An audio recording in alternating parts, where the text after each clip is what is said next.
అరే అధర్మపురి అరవింద్ అరగుండు అయ్యని అడ్డం పెట్టుకొని రాజకీయాల్లోకి వచ్చినటువంటి యదవ. మీ అయ్య గనక లేకుంటే నీవు ఈరోజు నీవెంత, నీ బతికెంత? ఈరోజు ఈయన గారు ఏదో పీకి ఉద్ధరించిన కట్టలు కట్టిన అని చెప్పి ముఖ్యమంత్రి రేవంత్ రెడ్డి గారి గురించి ఇష్టం వచ్చినట్లు మాట్లాడుతున్నాడు. ఒక్కసారి ఈ సన్నాసి ఏం మాట్లాడిండో ఒకసారి వినండి. ముఖ్యమంత్రి భయ్ 2.5 ఏళ్ళు అయిపోయింది, నీ కూడా నమ్మతలేవు, నువ్వు ఎట్లా గెలిచినావు అని. నీకు చదువు సంధ్య లేదు కదా. 2034 దాకానంటే ఈయననే ఉంటాడు. ఈయననే ఉండి ఇట్లానే యువతని నాశనం చేసుకుంటూ కూర్చుంటారా? విన్నారు కదా, ముఖ్యమంత్రి రేవంత్ రెడ్డి గారికి అంట చదువు సంధ్య రాదంట. సరే, ముఖ్యమంత్రి రేవంత్ రెడ్డి గారు ఆయనది ఒక వ్యవసాయ కుటుంబం, సాధారణ మధ్యతరగతి కుటుంబం నుంచి వచ్చిండు. ఆయన విద్యాభ్యాసం మొత్తం గవర్నమెంట్ స్కూళ్ళల్లో జరిగింది. అయినా ఈ రాష్ట్రానికి ముఖ్యమంత్రి ఆయన. సరే, ఆయనకు చదువు సంధ్య రాదని అంటున్నావు కదా సన్నాసి. సరే, మీ అయ్య మాజీ పిసిసి ప్రెసిడెంట్ ఉండే, మాజీ మంత్రి ఉండే, సుదీర్ఘకాలంగా రాజకీయాలు ఉండే. మీ అయ్య ఇదే కాంగ్రెస్ పార్టీలో ఉండే. ఇదే కాంగ్రెస్ పార్టీలో ఉండి మీ అయ్య 100 కోట్ల ఆస్తులు అంతస్తులు కూడా కట్టిండొచ్చు. సన్నాసి అవులే వెధవ. ఈరోజు నీ వేసుకునేటటువంటి డ్రాయర్ కూడా కాంగ్రెస్ పార్టీ భిక్ష. ఆ రకంగా నేను ఇంటర్నేషనల్ స్కూళ్ళలో చదివిపించిండొచ్చు, కొంత నీకు ఇంగ్లీష్ రావచ్చు. మరి నీవు పీకింది ఏంది, నాటింది ఏంది, కట్టలు కట్టింది ఏంది?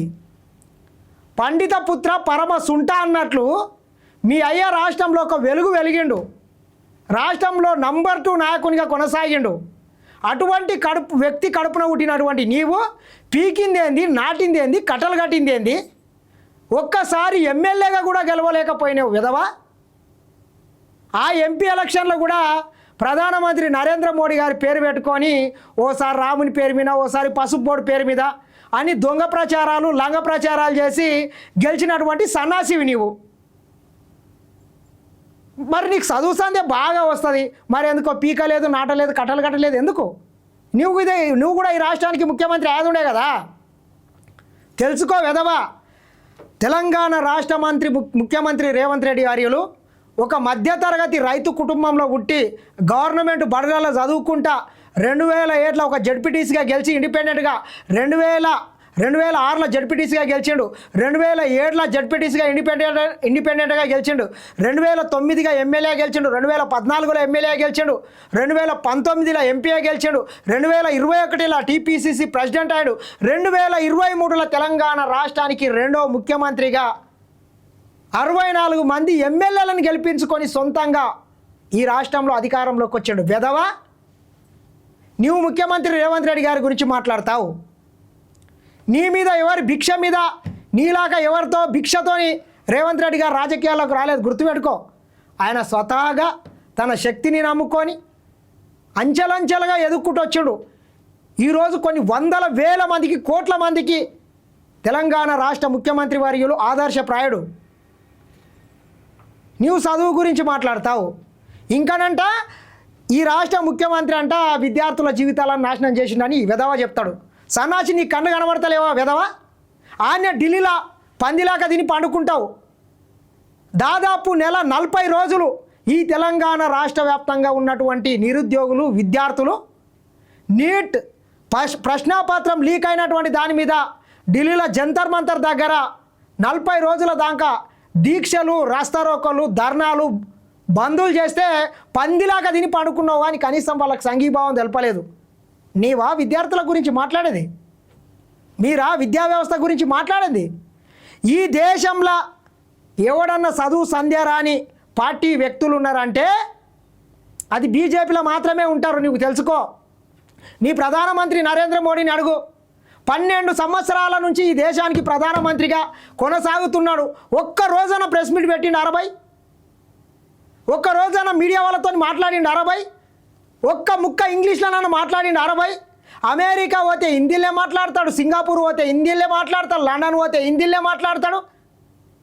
కనీసం నీ ప్రధానమంత్రి డిగ్రీ అన్న పాస్ అయ్యిండు 60. చూపిస్తావా ప్రధానమంత్రి నరేంద్ర మోడీ గారిని? సరే, ముఖ్యమంత్రి రేవంత్ రెడ్డి గారికి చదువు రాదని చెప్తున్నావు సన్నాసి. నీ ప్రధానమంత్రి నరేంద్ర మోడీ గారిని 4 లైన్ల ఒక లెటర్ రాయమని ప్రస్తుతం ఇంగ్లీష్లా సూతమిగా నీకు చదువు రాదని నరేంద్ర మోడీ గారిని అడుగు. కాబట్టి ఇటువంటి విధవ మాటలు ఓవర్ యాక్టింగ్ కొంచెం బంద్ చేస్తే బాగుంటుంది. ధర్మపురి అరవింద్ కాంగ్రెస్ పార్టీ నీకు ఎంతనో చేసింది, నువ్వు పీకింది ఏంది, నాటింది ఏంది, కట్టలు కట్టింది ఏంది. నిజామాబాద్లో నిన్ను 3 సార్లు గెలిపించిండ్రు. ఇప్పటికీ ఎన్ని నిధులు తెచ్చినావు? ఎంతసేపు హిందూ ముస్లిం మతాల మధ్యన కులాల మధ్యన పంచాదులు పెట్టకుండా నీవు పీకింది ఏంది, నాటింది ఏంది, కట్టలు కట్టింది ఏంది తెలంగాణ రాష్ట్రానికి చెప్పుండ్రా భయ్. ఇక్కడ నుంచి 8 మంది ఎంపీలుగా గెలిచినారు, 2 కేంద్ర మంత్రులుగా ఉన్నారు. తెలంగాణ రాష్ట్రానికి ప్రతి దాంట్లో అన్యాయం జరుగుతుంది మాట్లాడారు అంటే ఒక్కరు మాట్లాడరు. కానీ ఎంతసేపు ఇక ఈయన పొట్టోడు అది దానికి కథలు పడుతుంటాడు. నువ్వు పొడుగుండి పీకింది ఏంది, నువ్వు పొడుగుండి పీకింది ఏంది, నాటింది ఏంది, కట్టలు కట్టింది ఏంది. కాబట్టి మాట్లాడే ముందు కొంత విఘ్నతతో మాట్లాడే. ఎందుకంటే మీరు ప్రజాప్రతినిధులు, కొన్ని 100 మంది మిమ్మల్ని ఆదర్శంగా తీసుకుంటారు. ఆ రకంగా మనం ఆదర్శప్రాయంగా ఉండాలి.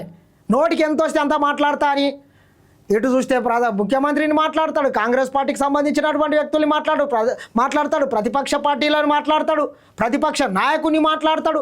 నోటికి ఎంత వస్తే అంత అడ్డు అదుపు లేకుండా ఇక నా వెనకాల ఏమన్నా అయితే నరేంద్ర మోడీ ఉన్నాడు, అమిత్ షా ఉన్నాడు, ఇక నన్నేం చేస్తారని అనుకుంటున్నావు. కానీ ఆకాశం మీద ఉమ్మేస్తే నీ ముఖం మీద పడుతుంది బిడ్డ, గుర్తుపెట్టుకో.